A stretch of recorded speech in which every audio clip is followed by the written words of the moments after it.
Aku sering dapat pertanyaan kayak gini, "Kak, kenapa ya kok kulit aku jadi jerawatan? Kak, kenapa ya setelah pakai produk ini kulit aku kok jadi sensitif?" Dan sebagainya. Nah, aku mau bahas tentang hal itu di video kali ini. Makanya nonton video sampai habis ya. Halo semuanya, ketemu lagi dengan aku Lia. Jadi seperti yang aku udah bilang tadi, aku suka dapat pertanyaan yang seperti itu, yang mengenai kondisi kulit dari teman-teman yang mungkin pengen bertanya sama aku. Sejujurnya aku mau ngucapin terima kasih buat teman-teman yang udah mau bertanya sama aku, karena mungkin berpikir bisa menemukan jawabannya dari konten-konten aku. Tapi aku juga mengucapin mohon maaf sebesar-besarnya, karena aku nggak bisa membantu menjawab pertanyaan teman-teman secara detail karena memang aku sendiri nggak bisa mendiagnosa masalah yang dialami sama teman-teman. Jadi mohon maaf, aku bukan yang nggak mau bantu, tapi memang ada banyak pertimbangan, aku kadang suka nggak bisa jawab gitu ya. Yang pertama karena aku bukan tenaga ahli gitu ya, aku bukan dokter kecantikan, aku bukan dokter kulit, dan semuanya gitu ya. Jadi aku di sini, aku membuat konten, biasanya aku ceritain atau share pengalaman yang memang benar-benar aku alamin. Jadi memang aku share ke teman-teman supaya mungkin teman-teman yang mengalami hal yang sama bisa tergambarkan seperti itu, bisa caranya seperti itu gitu ya. Tapi semua tetap aja keputusan kalau melakukan sesuatu itu harus dipertimbangkan sama kondisi teman-teman masing-masing gitu ya. Jadi sebenarnya konten-konten aku seperti ini dan juga mungkin yang serupa itu juga memang bisa menjadi bahan pertimbangan aja. Yang kedua, aku tuh gak pernah bisa juga gitu ya kasih jawaban karena pertanyaan yang diberikan itu biasanya kurang detail. Jadi biasanya mungkin ditanya, kenapa ya kok kulit aku jerawatan parah mulu gitu ya. Nah itu aku kan gak bisa jawab ya karena aku gak tahu habit teman-teman tuh seperti apa. Terus juga mungkin ada perubahan apa yang dialami sama teman-teman. Aku tuh gak pernah bisa tahu banyak gitu. Dan aku juga gak berhak untuk tanya lebih detail seperti itu karena ya balik lagi aku bukan tenaga ahli. Jadi biasanya memang aku menjawab yang sekiranya bisa aku bayangkan dan aku pernah alamin. Nah, mungkin itu yang bisa aku jelasin aja. Tapi tenang, tenang dulu. Aku mungkin bisa bantu sedikit di video kali ini untuk menjawab pertanyaan teman-teman yang mungkin ngerasa ini kulit kok bermasalah banget gitu ya. Kenapa kok nggak bisa selesai masalahnya? Jadi yang bisa aku bantu yaitu adalah mendiagnosa penyebabnya kenapa dan mungkin apa yang bisa kalian lakukan. Nah ini memang jawabannya nggak bisa detail dan spesifik terhadap masalah teman-teman, tapi hopefully teman-teman jadi tahu, oh ya kebayang, oh berarti karena ini, oh berarti karena ini, oh berarti aku harus seperti ini. Seperti itu ya. Jadi sama-sama aku akan bantu menggali permasalahan teman-teman itu seperti apa. Oke, jadi kalau misalnya kita punya masalah kulit, baik itu misalnya ngerasa kok kulitnya bermasalah mulu, mungkin jerawatan ini yang paling sering problem yang kita alamin ya, jerawatan gitu ya, atau mungkin ada yang kulitnya kering, sensitif, seperti aku, atau mungkin juga yang, oh kok wajahnya berminyak banget gitu loh. Nah itu biasanya masalah-masalah yang sering kita alamin. Jadi basically, kulit kita ini memiliki pori-pori. Pori-pori tahu ya, jadi dia ada rongga-rongga. Nah, rongga-rongga ini biasanya tempat untuk keluar masuknya minyak gitu ya, minyak alami yang ada di dalam kulit kita. Minyak itu pasti dipunyain sama semua jenis kulit, mau kulit kamu kering, atau ya yang misalnya kombinasi gitu ya, atau yang pastinya yang berminyak, nah itu pasti kita punya minyak.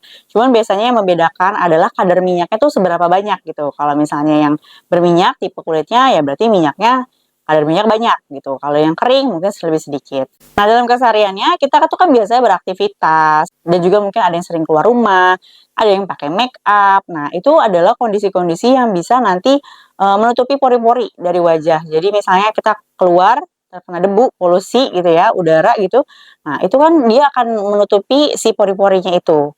Atau tadi juga misalnya suka pakai make up, nah otomatis kan pori-pori juga agak sedikit tertutup. Nah, itu adalah kondisi-kondisi di mana si minyak itu mungkin akan sedikit susah gitu keluar dari si pori-pori. Makanya biasanya kalau dia tertutup atau suka disebut clog pores, nah itu dia bisa akan menyebabkan jerawat. Jadi si minyaknya itu pengen keluar tapi nggak bisa keluar karena ketumpuk yang tadi tuh. Jadi makanya kenapa tipe kulit berminyak itu suka jerawatan ya mungkin karena minyak dia kadarnya kan banyak, tapi mungkin dia nggak bisa keluar gitu ya dengan leluasa gitu karena mempertimbangkan faktor-faktor tadi. Nah, akibatnya tadi menumpuk-menumpuk seperti itu, nah akhirnya bisa menjadi jerawat.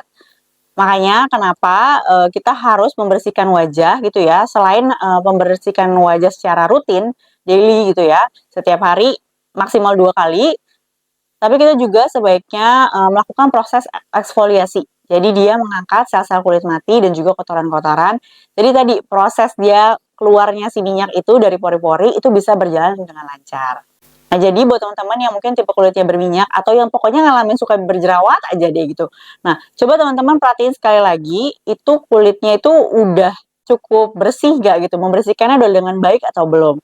Dan yang pasti tadi eksfoliasi itu sebaiknya dilakukan weekly, mungkin seminggu bisa sekali gitu ya untuk yang tipe kulit kering, sensitif, atau yang mungkin yang berminyak bisa 2 sampai 3 kali. Nah, jadi nanti supaya mengurangi ya potensi terjadinya jerawat. Walaupun sekali lagi disclaimer, jerawat itu memang bukan hanya soal minyak aja ya. Jadi mungkin ada alasan-alasan lain yang mungkin hormonal atau mungkin kotoran atau sebagainya. Jadi memang harus sekali lagi dilihat lagi. Jadi memang sekali lagi harus diperhatikan lagi kira-kira kenapa. Dengan mengerti tadi alur kenapa ada pori-pori, terus juga ada minyak itu, jadi aku lebih tahu gimana cara merawat kulit aku. Yang pasti pertama harus pakai produk yang sesuai dengan jenis kulit.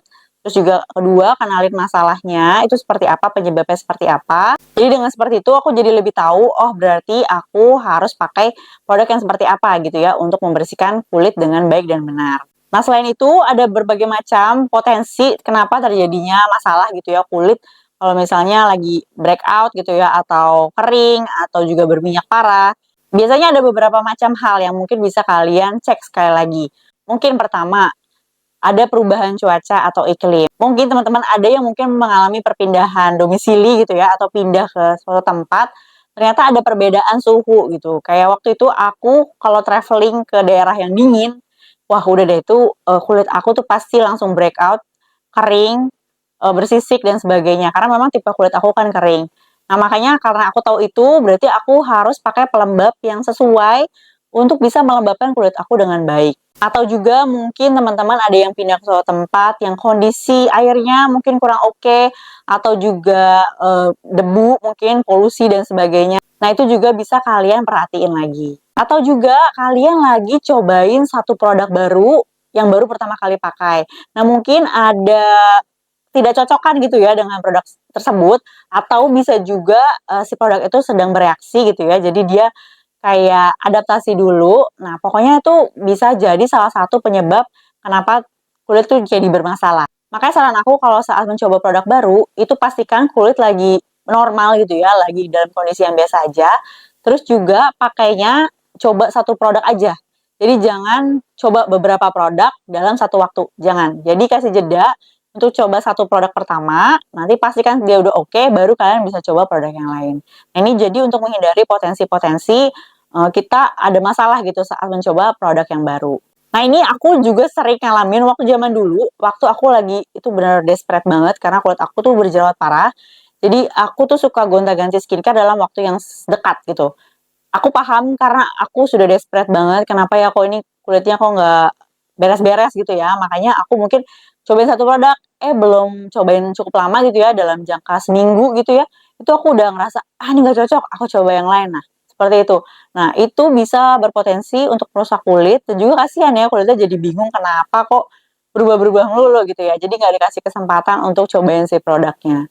Makanya nih kalian jangan sampai melakukan hal seperti itu ya. Itu juga bisa karena pakai produk yang nggak sesuai sama tipe atau jenis kulit. Jadi makanya ini penting banget untuk pertama kali nih kita tahu dulu jenis kulit kita tuh seperti apa. Karena kalau udah tahu, kita jadi tahu, oh berarti harus pakai produk yang seperti ini. Akibatnya kalau misalnya pakai produk yang nggak sesuai sama jenis kulitnya, itu ya jadi akan bermasalah. Jadi bayangin deh kayak gini. Misalnya tipe kulit aku tuh berminyak ya. Terus ternyata aku pakai produk yang digunakan untuk tipe kulit kering.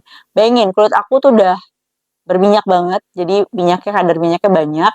Nah, aku pakaiin produk yang memang ditujukan buat orang yang kulitnya itu butuh kelembapan gitu ya, yang lebih banyak. Nah, itu jadinya akan backlash gitu ya, jadinya nggak nyambung gitu, nggak sesuai sama kebutuhannya. Makanya pastikan dulu pertama kali tahu dulu jenis kulit kalian apa. Nah, aku udah pernah kasih tahu cara gampangnya. Jadi memang kalau misalnya mau lebih spesifik kalian bisa pergi ke dokter gitu ya, atau biasanya sekarang udah ada banyak sih brand-brand kecantikan yang dia punya skin test atau skin analysis gitu. untuk pastiin kulitnya tuh kita tuh tipe apa. Nah, tapi kalau misalnya mau mudah, sebenarnya gampang aja. Kalian bisa lihat nanti di video yang aku akan tulis di sini atau aku tulis juga di bawah. Nah, di situ kalian lihat gimana caranya. Lanjut juga, ada juga karena mungkin ini lebih ke lifestyle sih, ya mungkin ada yang minumnya kurang, juga kurang makan buah, atau juga mungkin suka begadang. Nah, pokoknya itulah lifestyle. Nah, itu juga bisa mempengaruhi si kulit kita. Gimana, sampai sini udah kebayang belum kenapa masalahnya kalian bisa sampai kulitnya bermasalah? Nah, semoga tadi yang udah aku, itu sebenarnya contoh-contoh aja sih. Sebenarnya mungkin penyebab lainnya mungkin ada di luar sana, tapi lagi-lagi aku nggak bisa spesifik kasih tahu ke kalian gitu, karena kan aku nggak tahu kondisi teman-teman seperti apa. Tapi tadi tuh yang biasanya umumnya yang terjadi pada orang saat si kulitnya bermasalah. Hopefully kalau misalnya tadi udah kebayang gitu ya kira-kira masalahnya apa, jadi teman-teman udah tahu gimana cara ngatasinnya. Tapi sekali lagi kalau misalnya teman-teman ngerasa kayak enggak kok, kayaknya yang tadi tuh semua nggak ada masalah kok aku gitu ya. Nah, kalian udah benar-benar hopeless dan juga mungkin udah nggak tahu lagi ini apa masalahnya. Nah, kalian bisa cek langsung sama yang ahlinya gitu ya. Kalau aku sih lebih baik pergi ke dokter kulit untuk memastikan masalah yang terjadi itu apa. Karena dengan pergi ke yang ahlinya tentunya kan masalah akan lebih terdiagnosa lebih pasti gitu ya. Dan juga penanganannya juga lebih baik gitu ya, lebih pastilah. Jadi ya mudah-mudahan kulitnya jadi semakin membaik. Pokoknya yang terakhir aku cuma bisa bilang teman-teman kalau lagi ngalamin masalah kulit itu memang harus cukup bersabar aja, berpikir positif, berpikir pokoknya nih gimana cara keluarnya tapi harus jernih gitu ya pikirannya. Jadi bisa teratasi semuanya dengan baik. Sekali lagi pokoknya penting banget untuk tahu jenis kulit kalian. Nah, makanya kalian bisa lihat ada di playlist basic skincare aku. Nanti di situ kalian bisa tahu informasi-informasi tentang basic skincare. Dan terima kasih udah nonton dari awal sampai akhir. Kita ketemu lagi ya di video-video selanjutnya. Bye!